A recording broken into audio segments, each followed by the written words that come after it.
criminal case. Ridiculous charges. What happened today was offensive to the Constitution. They've never articulated the crime here. Awaken the sleeping giant. What the radical left Democrats are counting on is your silence and your submission. No one's going to stop us. No one's going to slow us down. The only way for us to fight back successfully is to elect Donald Trump in November. When President Trump came out and said the real verdict will be on November 5th, he couldn't be more right. But don't get mad.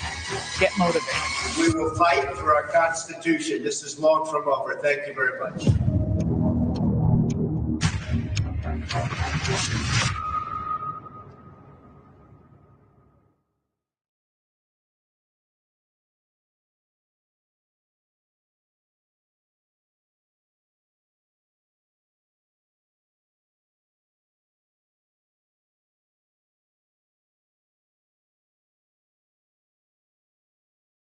Next president of the United States. This is a CBS. Campaigns have agreed to. Questions will be directed at one candidate who will have 2 minutes to respond. The other candidate will be allowed 2 minutes for rebuttal. Then each candidate will get another minute to make further points, with an additional 1 minute each at the discretion of the moderator. The primary role of the moderators is to facilitate the debate between the candidates.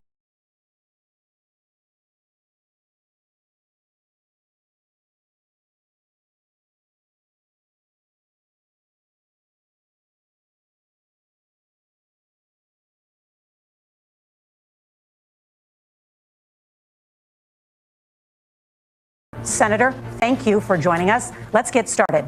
Tonight, our country is facing several unfolding crises. The Middle East is on the brink of war. Americans are suffering from the catastrophic impact of Hurricane Helene. And now a labor strike as 25,000 dock workers from Maine to Texas are picketing.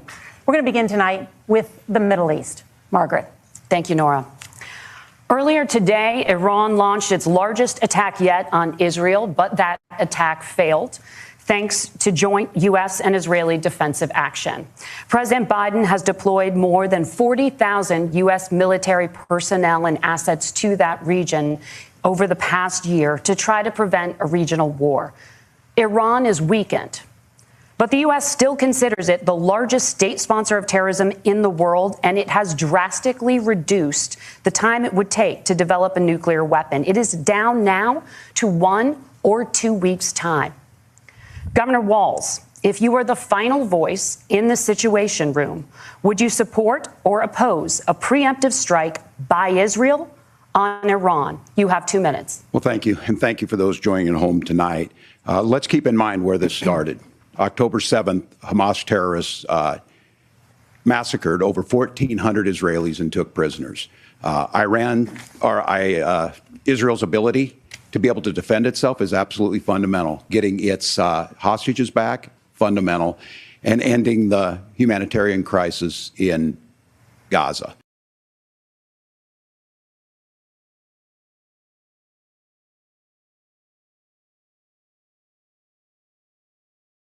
There. You saw it experienced today, where along with our Israeli partners and our coalition, able to stop the incoming attack. But what's fundamental here is that steady leadership is going to matter. It's clear, and the world saw it on that debate stage a few weeks ago, a nearly 80-year-old Donald Trump talking about crowd sizes is not what we need in this moment. But it's not just that. It's those that were closest to Donald Trump that understand how dangerous he is when the world is this dangerous. His chief of staff, John Kelly, said that he was the most flawed human being he'd ever met. And both of his secretaries of defense and his national security advisors said he should be nowhere near the White House. Now, the person closest to them, Donald Trump, said he's unfit for the highest office. That was Senator Vance. What we've seen out of Vice President Harris is we've seen steady leadership. We've seen a calmness that is able to draw on the coalitions to bring them together. Understanding that our allies matter. When our allies see Donald Trump turn towards Vladimir Putin, turn towards North Korea, when we start to see that type of fickleness around holding the coalitions together, we will stay committed. And as the vice president said today we will protect our forces and our allied forces, and there will be consequences. Governor, your time is up. Senator Vance, the same question. Would you support or oppose a preemptive strike by Israel on Iran? You have 2 minutes. So, Margaret, I want to answer the question. First of all, thanks, Governor. Thanks to CBS for hosting the debate. And thanks, most importantly, to the American people who are watching this evening and caring enough about this country to pay attention to this vice presidential debate. I want to answer the question, but I want to actually give an introduction to myself a little bit because I recognize a lot of Americans don't know who either one of us are. I was raised in a working class family. My mother required food assistance for periods of her life. My grandmother required Social Security help to raise me. And she raised me in part because my own mother struggled with addiction for a big chunk of my early life. I went to college on the GI Bill after I enlisted in the Marine Corps and served in Iraq. And so I stand here asking to be your vice president with extraordinary gratitude for this country, for the American dream that made it possible for me to live my dreams. And most importantly, I know that a lot of you are worried about the chaos in the world and the feeling that the American dream is unattainable. I want to try to convince you tonight over the next 90 minutes that if we get better leadership in the White House, if we get Donald Trump back in the White House, the American dream is going to be attainable once again. Now, to answer this particular question, we have to remember that as much as Governor Walz just accused Donald Trump of being an agent of chaos, Donald Trump actually delivered stability in the world, and he did it by establishing effective deterrence.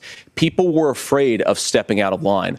Iran, which launched this attack, has received over $100 billion in unfrozen assets thanks to the Kamala Harris administration. What do they use that money for? They use it to buy weapons that they're now launching against our allies, and God forbid, potentially launching against the United States as well. Donald Trump recognized that for people to fear the United States, you needed peace through strength. They needed to recognize that if they got out of line, the United States global leadership would put stability and peace back in the world.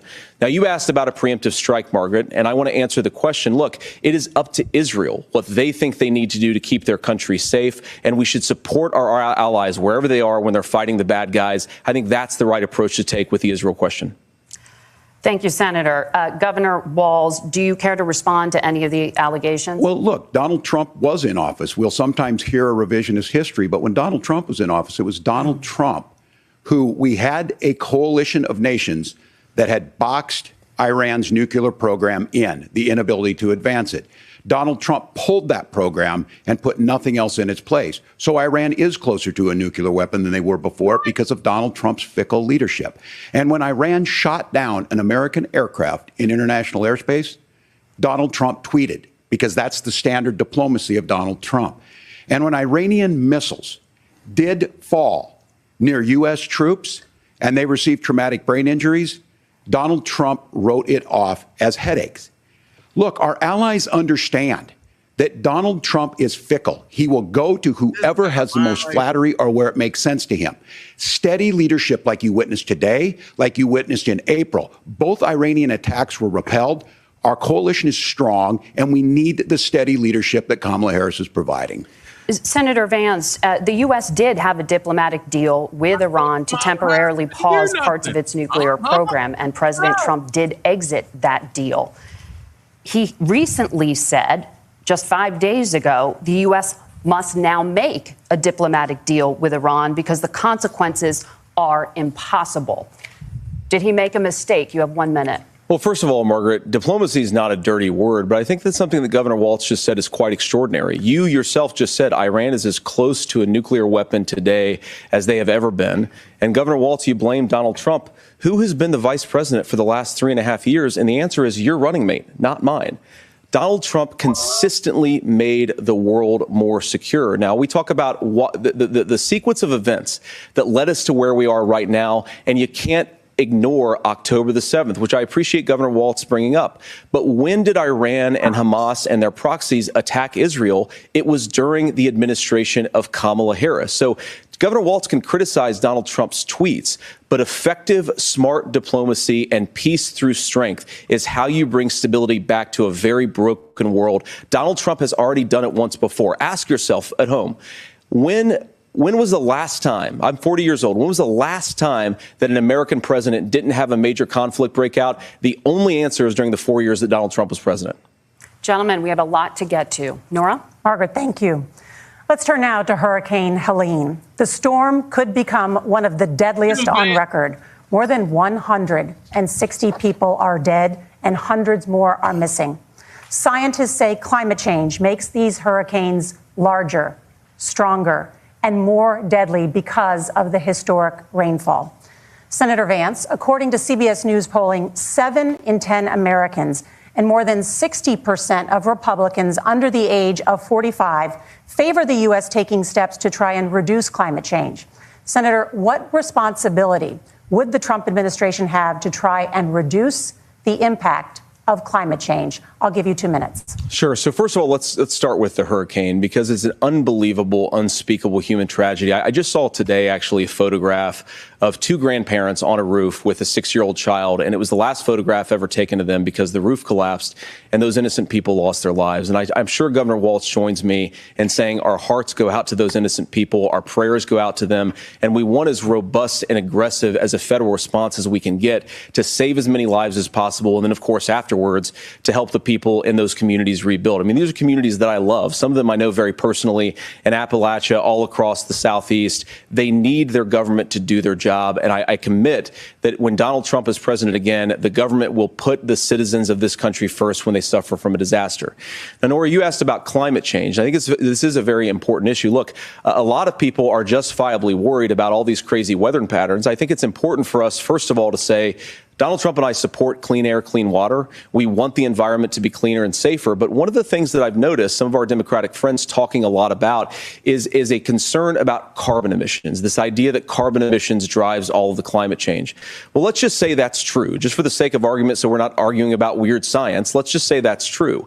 Well, if you believe that, what would you want to do? The answer is that you'd want to reshore as much American manufacturing as possible, and you'd want to produce as much energy as possible in the United States of America, because we're the cleanest economy in the entire world.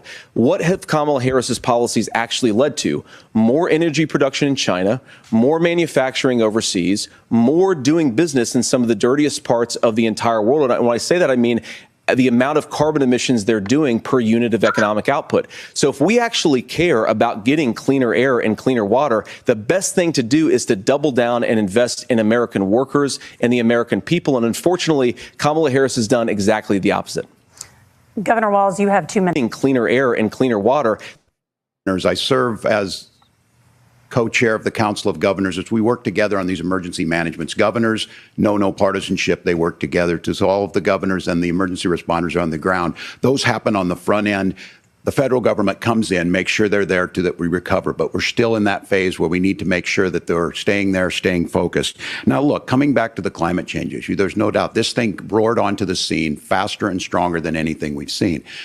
Senator Vance has said that there's a climate problem in the past. Donald Trump called it a hoax, and then joked that these things would make more beachfront property to be able to invest in. What we've seen out of the Harris administration now, the Biden-Harris administration, is we've seen this investment. We've seen massive investments, the biggest in global history that we've seen in the Inflation Reduction Act, has created jobs all across the country. 2,000 in Jeffersonville, Ohio, taking the EV technology that we invented and making it here. 200,000 jobs across the country. The largest solar manufacturing plant in North America sits in Minnesota. But my farmers know climate change is real. They've seen 500-year droughts, 500-year floods back to back. But what they're doing is adapting, and this has allowed them to tell me, look, I harvest corn, I harvest soybean, and I harvest wind. We are producing more natural gas and more oil at any time than we ever have. We're also producing more clean energy.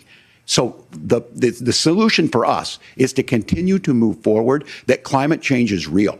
Reducing our impact is absolutely critical, but this is not a false choice. You can do that at the same time you're creating the jobs that we're seeing all across the country. That's exactly what this administration has done. We are seeing us becoming an energy superpower for the future, not just the current. And that's what absolutely makes sense. And then we start thinking about how do we mitigate these disasters. Thank you. Senator, I want to give you an opportunity to respond there. The governor mentioned that President Trump has called climate change a hoax. Do you agree?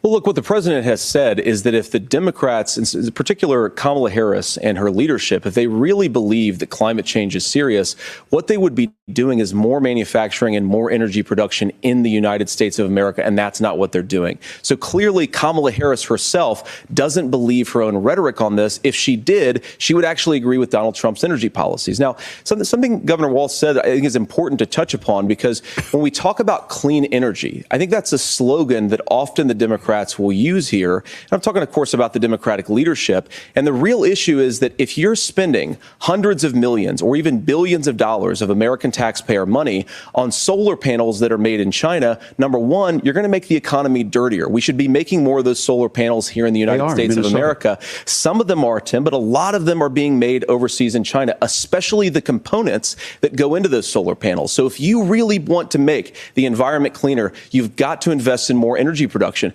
We haven't built a nuclear facility, I think, one in the past 40 years. Senator. Natural gas, we got to invest more in it. Kamala Harris has done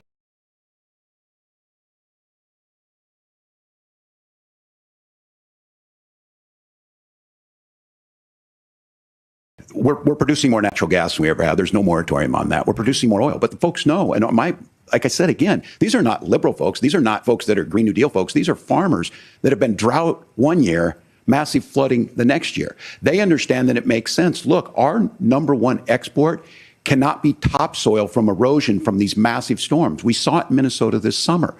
And thinking about how do we respond to that, we're thinking ahead on this. And what Kamala Harris has been able to do in Minnesota, we're starting to weatherproof some of these things. The infrastructure law that was passed allows us to think about mitigation in the future. How do we make sure that we're protecting by burying our power lines? How do we make sure that we're protecting lakefronts and things that we're seeing more and more of? But to call it a hoax and to take the oil company executives to Mar-a-Lago, say, give me money for my campaign, and I'll let you do whatever you want. We can be smarter about that, and an all-above energy policy is exactly what she's doing, creating those jobs right here. Governor, your time is up. The overwhelming consensus among scientists is that the Earth's climate is warming at an unprecedented rate. Margaret? Thank you, Nora. We're going to turn now to immigration. The crisis at the U.S.-Mexico border consistently ranks as one of the top issues for American voters. Senator Vance, your campaign is pledging to carry out the largest mass deportation plan in American history and to use the U.S. military to do so. Could you be more specific about exactly how this will work? For example, would you deport parents who have entered the U.S. illegally and separate them from any of their children who were born on U.S. soil? You have 2 minutes. So first of all, Margaret, before we talk about deportations, we have to stop the bleeding. We have a historic immigration crisis because Kamala Harris started and said that she wanted to undo all of Donald Trump's border policies. 94 executive orders suspending deportations, decriminalizing illegal aliens, massively increasing the asylum fraud that exists in our system. That has opened the floodgates. And what it's meant is that a lot of fentanyl is coming into our country. I had a mother who struggled with opioid addiction and has gotten clean. I don't want people who are struggling with addiction to be deprived of their second chance because Kamala Harris let in fentanyl into our communities at record levels. So you've got to stop the bleeding. You've got to re-implement Donald Trump's border policies, build the wall, re-implement deportations. And that gets me to your point, Margaret, about what do we actually do? So we've got 25 million illegal aliens who are here in the country. What do we do with them? I think the first thing that we do is we start with the criminal migrants. About 1 million of those people have committed some form of crime in addition to crossing the border.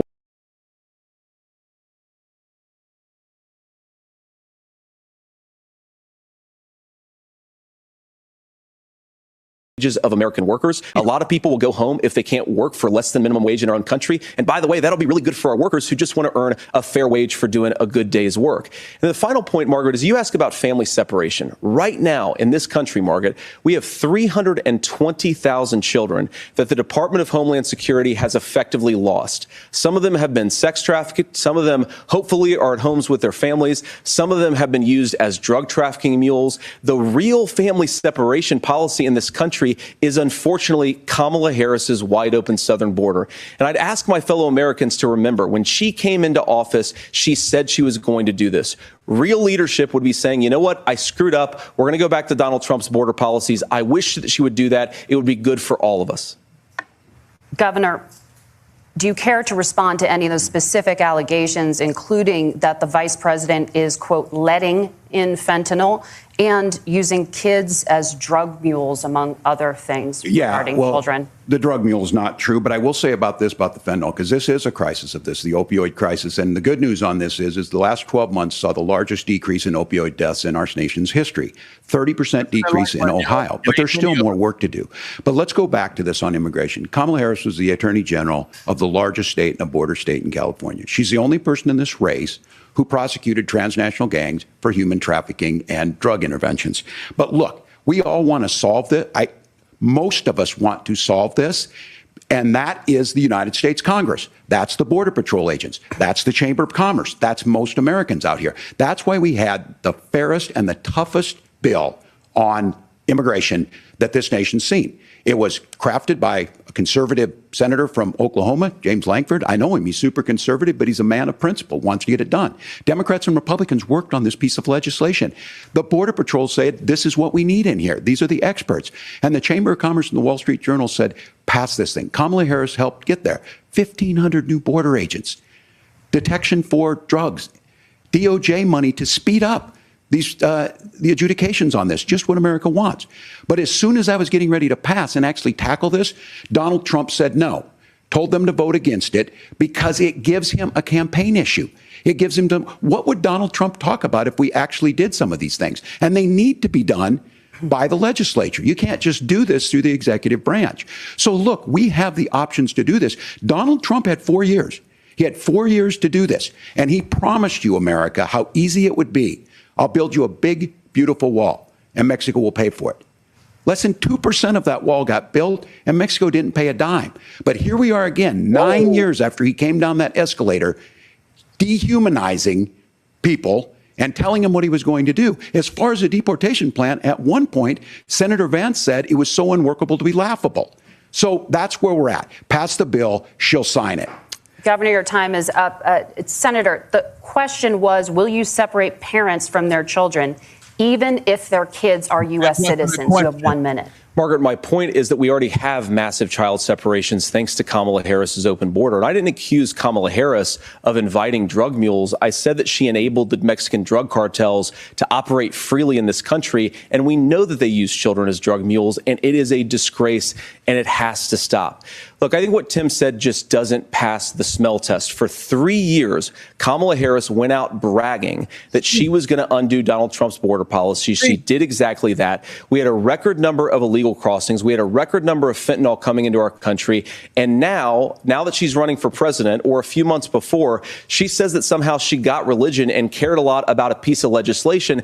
The only thing that she did when she became the vice president, when she became the appointed border czar, was to undo 94 Donald Trump executive actions that opened the border. This problem is leading to massive problems in the United States of America. Parents who can't afford health care, schools that are overwhelmed. It's got to stop, and it will when Donald Trump is president again. Senator, your time is up. Governor, what about our CBS News polling, which does show that a majority of Americans, more than 50%, support mass deportations? Look, we fix this issue with a bill that is necessary, but the issue on this is what happens when you don't want to solve it. You demonize it. And we saw this, and Senator Vance, and it surprises me on this, talking about and saying, I will create stories to bring attention to this. That vilified a large number of people who were here legally in the community of Springfield. The Republican governor said, it's not true, don't do it. There's consequences for this. There's consequences. We could come together. Senator Lankford did it. We could come together and solve this if we didn't let Donald Trump continue to make it an issue. And the consequences in Springfield were the governor had to send state law enforcement to escort kindergartners to school.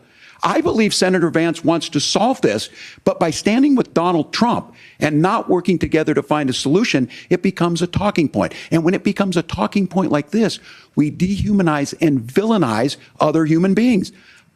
Tim, Governor, your time is up. Senator, I'll give you 1 minute, but let me just ask you the question first.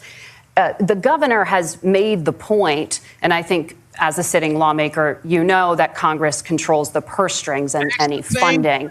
So you have said repeatedly that Donald Trump would, through executive action, solve this. Do you disagree that Congress controls the purse strings and would need to support many of the changes that you would actually want to implement? You have 1 minute. Look, Margaret, first of all, the gross majority of what we need to do at the southern border is just empowering law enforcement to do their job. I've been to the southern border more than our borders are. Kamala Harris has been. And it's actually heartbreaking because the Border Patrol agents, they just want to be empowered to do their job. Of course, additional resources would help. But most of this is about the president and the vice president empowering our law enforcement to say, if you try to come across the border illegally, you've got to stay in Mexico. You've got to go back through proper channels. Now, Governor Walz brought up the community of Springfield, and he's very worried about the things that I've said in Springfield. Look, in Springfield, Ohio, and in communities all across this country, you've got schools that are overwhelmed. You've got hospitals that are overwhelmed. You've got housing that is totally unaffordable because we brought in millions of illegal immigrants to compete with Americans for scarce homes. The people that I'm most worried about in Springfield, Ohio, are the American citizens who have had their lives destroyed by Kamala Harris's open border. It is a disgrace, Tim. And I actually think, I agree with you. I think you want to solve this problem, but I don't think that Kamala Harris does. Senator, your time is up. Governor, you have 1 minute to respond. Yeah, well, it is law enforcement that asked for the bill. They helped craft it. They're the ones that supported it. That's because they know we need to do this. Look, this issue of continuing to bring this up, of not dealing with it, of blaming migrants for everything. On housing, we could talk a little bit about Wall Street speculators buying up housing and making them less affordable, but it becomes a blame. Look, this bill also gives the money necessary to adjudicate. I agree. It should not take 7 years for an asylum claim to be done. This bill gets it done in 90 days. Then you start to make a difference in this, and you start to adhere to what we know, American principles. I don't talk about my faith a lot, but Matthew 25:40 talks about, to the least amongst us you do unto me. I think that's true of most Americans. They simply want order to it. This bill does it. It's funded, it's supported by the people who do it, and it lets us keep our dignity about how we treat other people. Thank you, Governor. And just to clarify for our viewers, Springfield, Ohio does have a large number of Haitian migrants who have legal status, temporary protected status. Well, Margaret, but thank you, Senator. We have so much to get to. Margaret, I think it's important because we're going to turn out of the economy. Thank Margaret, you. The rules were that you guys weren't going to fact check, and since you're fact checking me, I think it's important to say what's actually going on.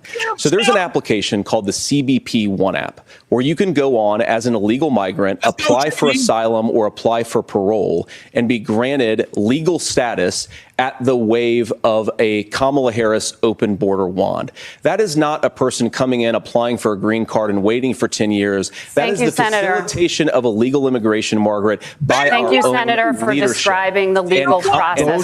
We have so much to get to, Senator. Those laws have been on the books since 1990.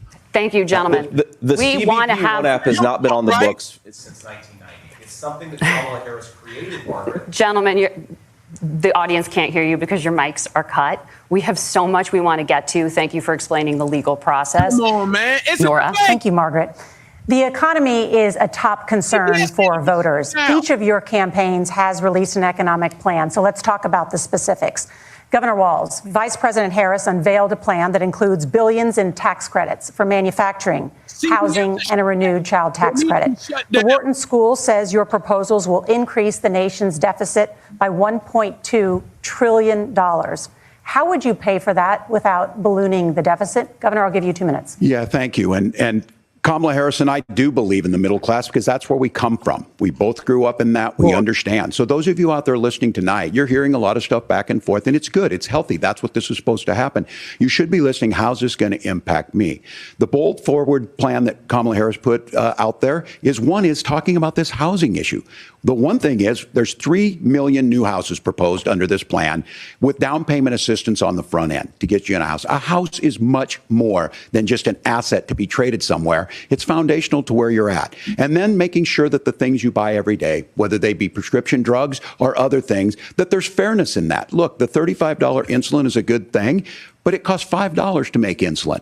They were charging $800 before this law went into effect. As far as the housing goes, I've seen it in Minnesota.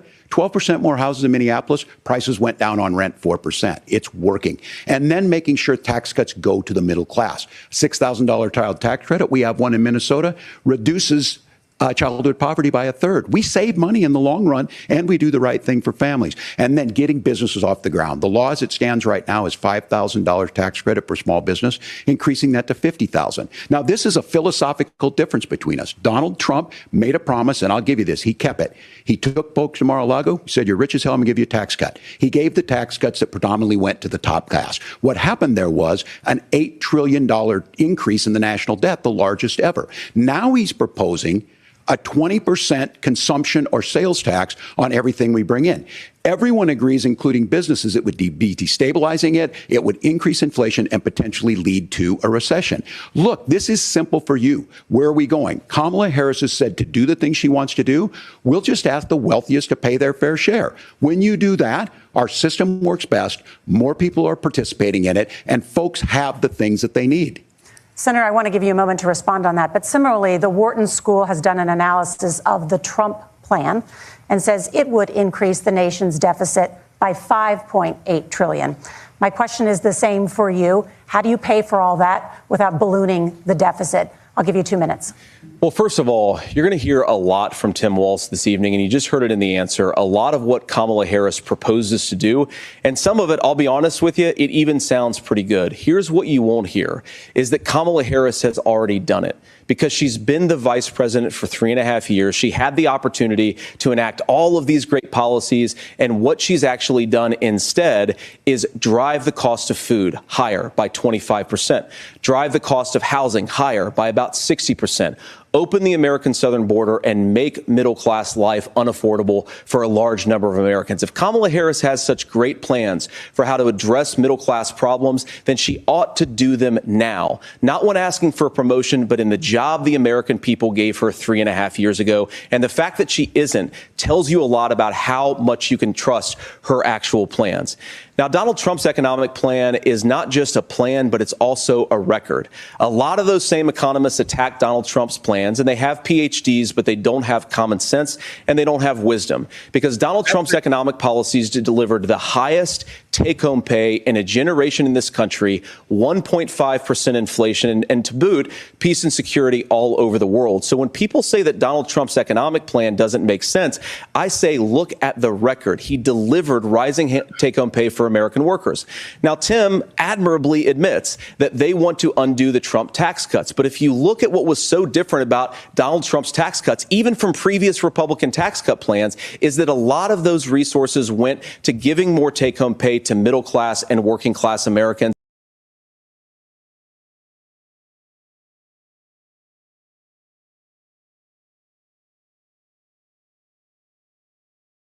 That is a record that I'm proud to run on, and we're going to get back to that common sense wisdom so that you can afford to live the American dream again. I know a lot of you are struggling. I know a lot of you are worried about paying the bills. It's going to stop when Donald Trump brings back common sense to this country. Governor, do you want to respond to that? What has Kamala Harris done for the middle class? Yeah, well, Kamala Harris's day one was Donald Trump's failure on COVID that led to the collapse of our economy. We were already before COVID in a manufacturing recession, but 10 million people out of work, largest percentage since the Great Depression. 9 million jobs closed on that. That was day one. Whether it was the Infrastructure Act or other things we moved. Now, you made a question about experts, said this. I've made a note of this.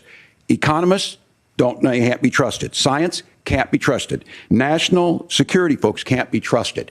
Look, if you're going to be president, you don't have all the answers. Donald Trump believes he does. My pro tip of the day is this. If you need heart surgery, listen to the people at the Mayo Clinic in Rochester, Minnesota, not Donald Trump. And the same thing goes with this. And I ask you out there, teachers, nurses, truck drivers, or whatever, how is it fair that you're paying your taxes every year and Donald Trump hasn't paid any federal tax in the last 15 years, and the last year as president? That's what's wrong with the system. There's a way around it, and he's bragged about that. We're just asking for fairness in it, and that's all you want. You have a minute. Governor, you say trust the experts. But those same experts for 40 years said that if we shipped our manufacturing base off to China, we'd get cheaper goods. They lied about that. They said if we shipped our industrial base off to other countries, to Mexico and elsewhere, it would make the middle class stronger. They were wrong about that. They were wrong about the idea that if we made America less self-reliant, less productive in our own nation, that it would somehow make us better off, and they were wrong about it. And for the first time in a generation, Donald Trump had the wisdom and the courage to say to that bipartisan consensus, we're not doing it anymore. We're bringing American manufacturing back. We're unleashing American energy. We're going to make more of our own stuff. And this isn't just an economic issue. I mean, I've got 3 beautiful little kids at home, 7, 4, and 2, and I love them very much, and I hope they're in bed right now. But look, so many of the drugs, the pharmaceuticals that we put in the bodies of our children are manufactured by nations that hate us. This has to stop. And we're not going to stop it by listening to experts. We're going to stop it by listening to common sense wisdom, which is what Donald Trump governed on. Senator, your time is up. Governor Walz, can you address that? I mean, voters say they trust Donald Trump on the economy more. Why? Well, if you're listening tonight and you want billionaires to get tax cuts, you heard what the numbers were. Look, I'm a union guy on this. I'm not a guy who wanted to ship things overseas, but I understand that, look, we produce soybeans and corn. We need to have fair trading partners. That's something that we believe in. I think the thing that most concerns me on this is Donald Trump was the guy who created the largest trade deficit in American history with China. So the rhetoric is good. Much of what the senator said right there, I'm in agreement with him on.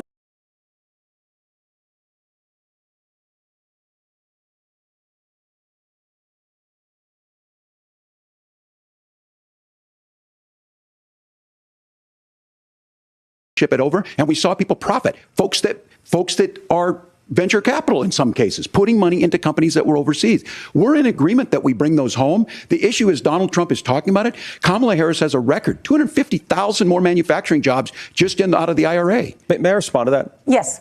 So appreciate that. So if you notice, what Governor Walz just did is he said, first of all, Donald Trump has to listen to the experts.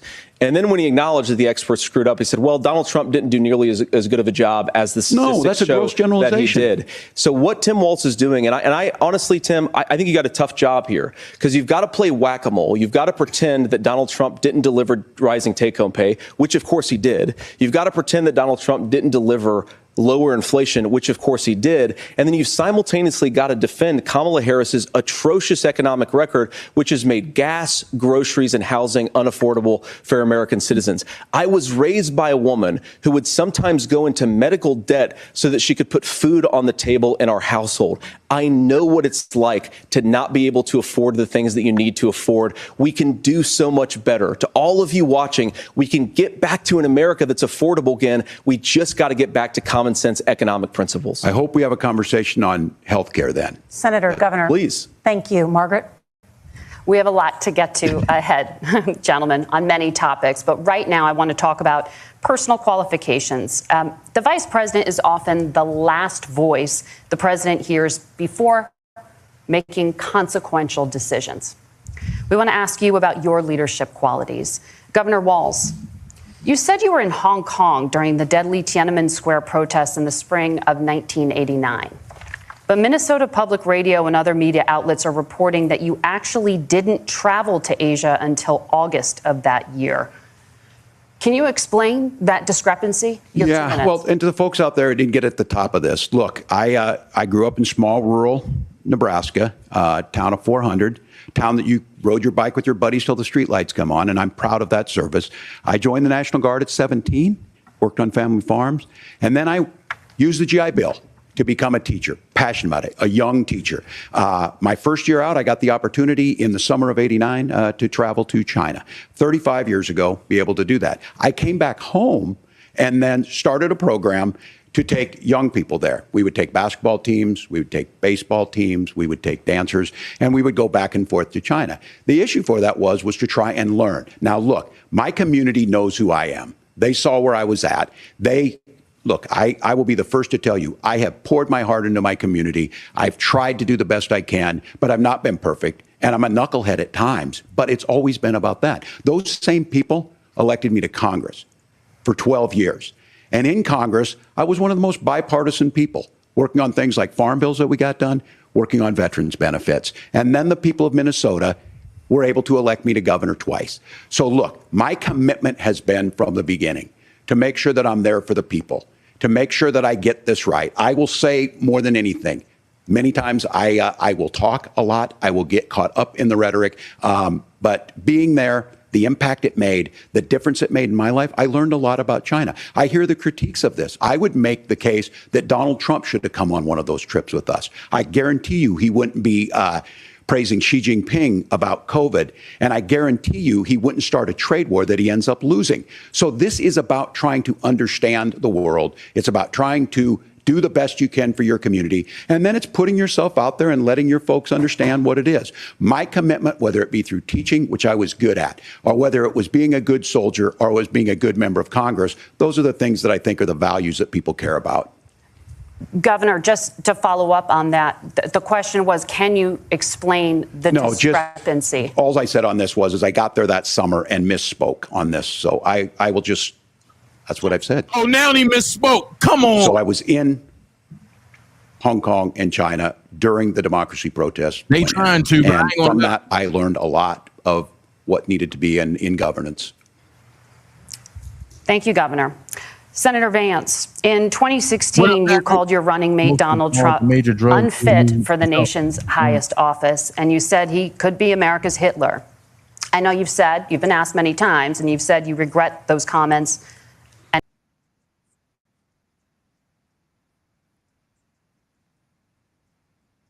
You also disparaged Trump's economic record while he was president, writing to someone in 2020, quote, Trump thoroughly failed to deliver his economic populism. You're now his running mate, and you've shifted many of your policy stances to align with his. If you become vice president, why should Americans trust that you will give Donald Trump the advice?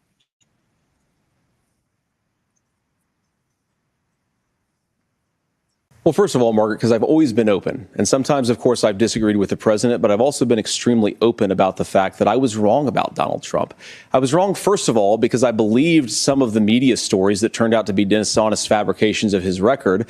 But most importantly, Donald Trump delivered for the American people. Rising wages, rising take-home pay, an economy that worked for normal Americans, a secure southern border, a lot of things, frankly, that I didn't think he'd be able to deliver on. And yeah, when you screw up, when you misspeak, when you get something wrong and you change your mind, you ought to be honest with the American people about it. It's one of the reasons, Margaret, why I've done so many interviews is because I think it's important to actually explain to the American people where I come down on the issues and what changed. Now, you pointed out to messages from 2020. Margaret, I've been extremely consistent that I think there were a lot of things that we could have done better in the Trump administration the first round if Congress was doing its job. I strongly believe, and I've been a United States senator, that Congress is not just a high-class debating society. It's not just a forum for senators and congressmen to whine about problems. It's a forum to govern. So there were a lot of things on the border, on tariffs, for example, where I think that we could have done so much more if the Republican Congress and the Democrats in Congress had been a little bit better about how they govern the country. They were so obsessed with impeaching Donald Trump, they couldn't actually govern. And I want to talk about this tariff issue in particular, Margaret, because Tim just accused this of being a national sales tax. Look, the one thing, and you're probably surprised to hear me praising Joe Biden, but the one thing that Joe Biden did is he continued some of the Trump tariffs that protected American manufacturing jobs. And it's the one issue, the most pro-worker part of the Biden administration, it's the one issue where Kamala Harris has run away from Joe Biden's record. Think about this. If you're trying to employ slave laborers in China at $3 a day, you're going to do that and undercut the wages of American workers unless our country stands up for itself and says you're not accessing our markets unless you're paying middle-class Americans a fair wage. That's it. Senator, your time is up. That's it. Nora? Thank you. Now to the issue of reproductive rights. Governor Walz, after Roe versus Wade was overturned, you signed a bill into law that made Minnesota one of the least restrictive states in the nation when it comes to abortion. Former President Trump said in the last debate that you believe abortion, quote, in the 9th month is absolutely fine. Yes or no? Is that what you support? I'll give you 2 minutes. That's not what the bill says. But look, this issue is what's on everyone's mind. Donald Trump put this all into motion. He brags about how great it was that he put the judges in and overturned Roe versus Wade, 52 years of personal autonomy. And then he tells us, oh, we send it to the states. It's a beautiful thing. Amanda Zaworski would disagree with you on it's a beautiful thing. A young bride in Texas waiting for their child at 18 weeks. She has a complication, a tear in the membrane. She needs to go in. The medical care at that point needs to be decided by the doctor. And that would have been an abortion. But in Texas, that would have put them in legal jeopardy. She went home, got sepsis, nearly dies, and now she may have difficulty having children. Or in Kentucky, Hadley Duvall, a 12-year-old child raped and impregnated by her stepfather. Those are horrific. Now, when God asked about that, Senator Vance said, 2 wrongs don't make a right. There is no right in this. So in Minnesota, what we did was restore Roe versus Wade. We made sure that we put women in charge of their health care. But look, this is not where, if you don't know Amanda or a Hadley, you soon will. Their Project 2025 is going to have a registry of pregnancies. It's going to make it more difficult, if not impossible, to get contraception and limit access, if not eliminate access to infertility treatments. For so many of you out there listening, me included, infertility treatments are why I have a child. That's nobody else's business, but those things are being proposed. And the catch-all on this is, well, the states will decide what's right for Texas might not be right for Washington. That's not how this works. This is basic human right. We have seen maternal mortality skyrocket in Texas, outpacing many other countries in the world. This is about health care. In Minnesota, we are ranked first in health care for a reason. We trust women. We trust doctors. Senator, do you want to respond to the governor's claim? Will you create a federal pregnancy monitoring agency? No, Nora, certainly we won't. And I want to talk about this issue because I know a lot of Americans care about it, and I know a lot of Americans don't agree with everything that I've ever said on this topic. And, you know, I grew up in a working class family in a neighborhood where I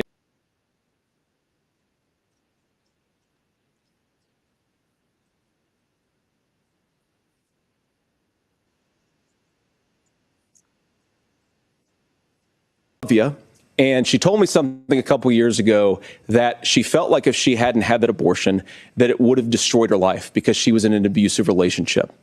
And I think that what I take from that as a Republican who proudly wants to protect innocent life in this country, who proudly wants to protect the vulnerable, is that my party, we've got to do so much better of a job at earning the American people's trust back on this issue where they frankly just don't trust us. And I think that's one of the things that Donald Trump and I are endeavoring to do. I want us as a Republican Party to be pro-family in the fullest sense of the word. I want us to support fertility treatments. I want us to make it easier for moms to afford to have babies. I want it to make it easier for young families to afford a home so they can afford a place to raise that family. And I think there's so much that we can do on the public policy front just to give women more options.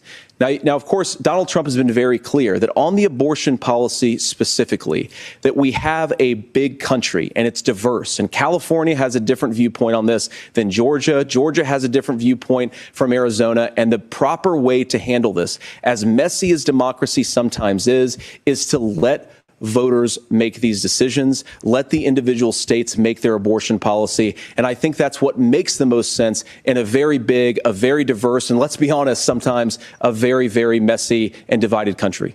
Governor, would you like to respond and also answer the question?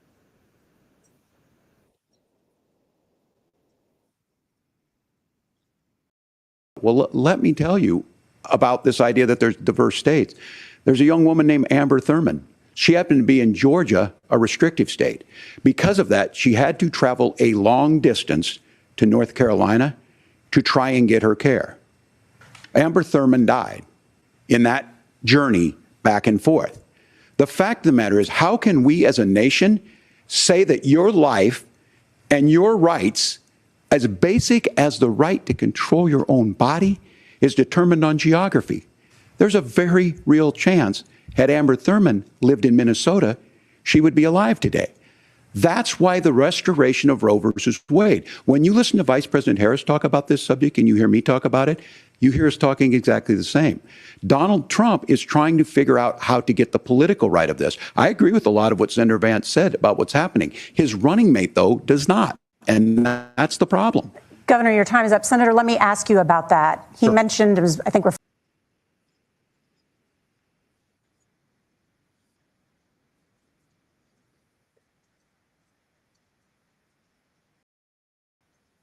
the United States the most barbaric pro-abortion regime anywhere in the entire world.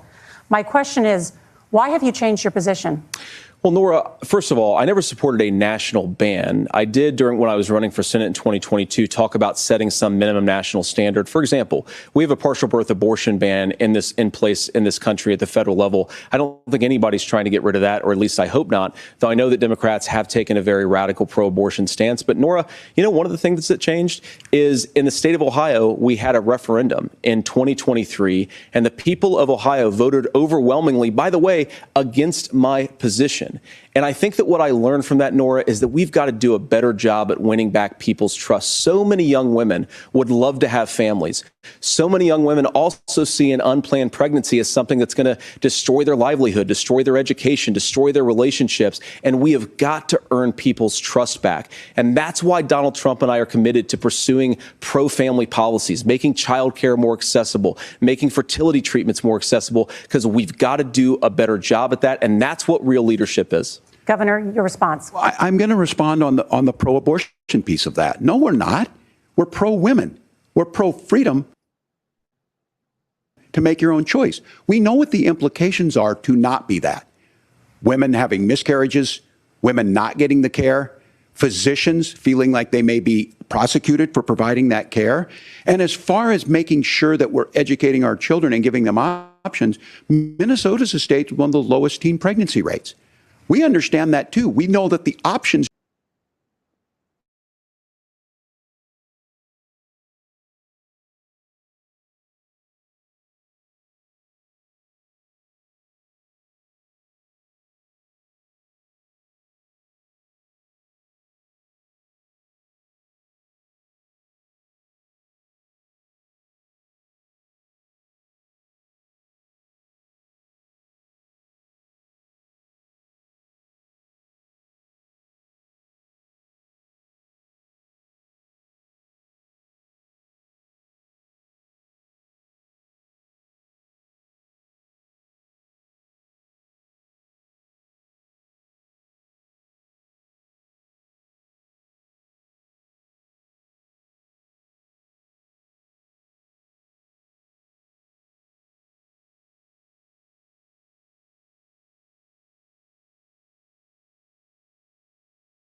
Woke razor companies love to take your money while trampling on your value.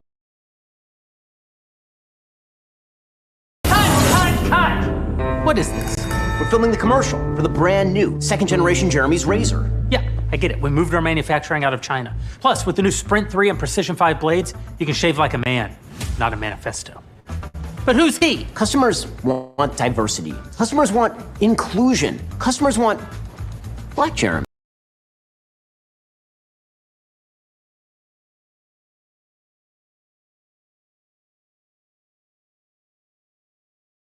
To woke corporations who hate you. Give it to me instead. Buy the new radically redesigned second-gen razors featuring sharper, longer-lasting blades and superior durability. Go to jeremy'srazors.com now. Ever wished you could clear out a whole theater just for you and your friends? I think it's a beautiful idea. You think it's a beautiful idea? I do. Well, now's your chance to do the work. It's the Am I Racist Theater Takeover Sweepstakes. So what is the work? Because I want to do work. that. I want to do it too, but I don't know what is the work. One lucky winner will claim an entire theater for a private screening of Am I Racist with 50 of their closest friends. Why are we talking about statistics? This is not a matter of statistics. We'll provide the snacks and drinks. You just bring your crew and get ready for a hilarious night out. Plus, you'll roll up to your screening in style on a brand new Razor scooter, just like Matt Walsh rides in the hit comedy. To enter, follow Daily Wire on Facebook, Instagram, TikTok, or X. Then tag 3 friends you'd invite on the sweepstakes post. Is there a black person around here? I got black friends. I love them too. I'm wondering, where do I go from here as an individual? Go to AmIRacist.com to get the details. Since I joined forces with the Daily Wire Plus, we've built a comprehensive collection of premium content. Get the entire collection of Mastering Life, strengthen your relationship with my series Marriage. In the series on masculinity, discover your purpose. In Vision and Destiny, develop a vision for your own life. You need to do that. My new News vice presidential debate. We want to turn now to America's gun violence epidemic. The leading cause of death for children and teens in America is by firearms. You oppose most gun legislation that Democrats claim would curb gun violence. You oppose red flag gun laws and legislation to ban certain semi-automatic rifles, including AR-15s. So let me ask you, earlier this year, for the first time, the parents of a school shooter were convicted of involuntary manslaughter and sentenced to 10 years in prison. Do you think holding parents responsible could curb mass shootings? I'll give you 2 minutes. Yeah, well, Nora, on that particular case, I don't know the full details, but I certainly trust local law enforcement and local authorities to make those decisions. I think in some cases the answer is going to be yes, and in some cases the answer is going to be no. And the details really matter here, of course. For example, if a kid steals a gun, that's going to be different than if a parent hands over a gun knowing that their kid is potentially dangerous.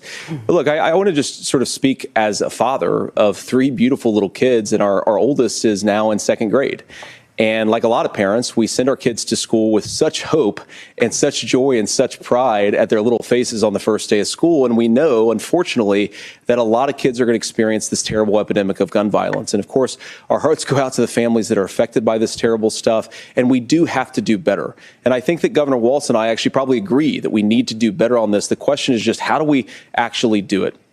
Now, here's something that really bothers me and worries me about this epidemic of violence. The gross majority, close to 90% in some of the statistics I've seen, of the gun violence in this country is committed with illegally obtained firearms. And while we're on that topic, we know that thanks to Kamala Harris's open border, we've seen a massive influx in the number of illegal guns run by the Mexican drug cartels. So that number, the amount of illegal guns in our country is higher today than it was 3.5 years ago. But what do we do about the schools? What do we do to protect our kids? And I think the answer is, and I say this not loving the answer, because I don't want my kids to go to school in a school that feels unsafe or where there are visible signs of security. But I unfortunately think that we have to increase security in our schools. We have to make the doors lock better. We have to make the doors stronger. We've got to make the windows stronger. And of course, we've got to increase school resource officers, because the idea that we can magically wave a wand and take guns out of the hands of bad guys, it just doesn't fit with recent experience. So we've got to make our schools safer. And I think we've got to have some common sense bipartisan solutions for how to do that. Governor, you have 2 minutes. Well, I think all the parents watching tonight, this is your biggest nightmare. Look, I got I got a 17-year-old, and he witnessed a shooting at a community center playing volleyball. Those things don't leave you. As a member of Congress, I sat in my office surrounded by dozens of the Sandy Hook parents, and they were looking at my 7-year-old picture on the wall. Their 7-year-old were dead, and they were asking us to do something. And look, I'm a hunter. I own firearms. The vice president is. We understand that the Second Amendment is there, but our first responsibility is to our kids to figure this out. In Minnesota, we've enacted enhanced red flag laws, enhanced background checks, and we can start to get data. But here's the problem. If we really want to solve this, we've got folks that won't allow research to be even done on gun violence. And this idea that we should just live with it, and here's what I do think, that this is a good start to the conversation. I 100% believe that Senator Vance hates it when these kids, it's abhorrent and it breaks your heart. I agree with that. But that's not far enough when we know there are things that work. I've spent time in Finland and seen some Finnish schools. They don't have this happen, even though they have a high gun ownership rate in the country. There are reasonable things that we can do to make a difference. It's not infringing on your Second Amendment. And the idea to have some of these weapons out there, it just doesn't make any sense. Kamala Harris, as an attorney general, worked on this issue. She knows that it's there. No one's trying to scaremonger and say we're taking your guns, but I ask all of you out there, do you want your schools hardened to look like a fort? Is that what we have to go? When we know there's countries around the world that their children aren't practicing these types of drills. They're being kids. We owe it to them to get a fix. These are things that shouldn't be that difficult. You can still keep your firearms, and we can make a difference. We have to. If you're listening tonight, this breaks your heart. Senator. Tim, first of all, I didn't know that your 17-year-old witnessed a shooting, and I'm sorry about that, and I hope that he's doing okay. Christ have mercy. It is awful. And I appreciate what Tim said, actually, about Finland, because I do think it illustrates some of the frankly, weird differences between our own country's gun violence problem and Finland. Okay, first of all, we have way higher rates of mental health abuse, or mental health substance abuse. We have way higher rates of depression, way higher rates of anxiety. We unfortunately have a mental health crisis in this country that I really do think that we need to get to the root causes of, because I don't think it's the whole reason why we have such a bad gun violence problem, but I do think it's a big piece of it. Another driver of the gun violence epidemic, especially that affecting our kids, it doesn't earn as many headlines, but is the terrible gun violence problem in a lot of our big cities. And this is why we have to empower law enforcement to arrest the bad guys, put them away, and take gun offenders off the streets. I think there's a whole host of things that we can do here, but I do think at our schools we've got to talk about more security. Senator, thank you. Governor, you previously opposed an assault weapons ban, but only later in your political career did you change your position. Why? Yeah, I sat in that office with those Sandy Hook parents. I've become friends with school shooters. I've seen it. Look, the NRA, I was an NRA guy for a long time. They used to teach gun safety. I'm of an age where my shotgun was in my car, so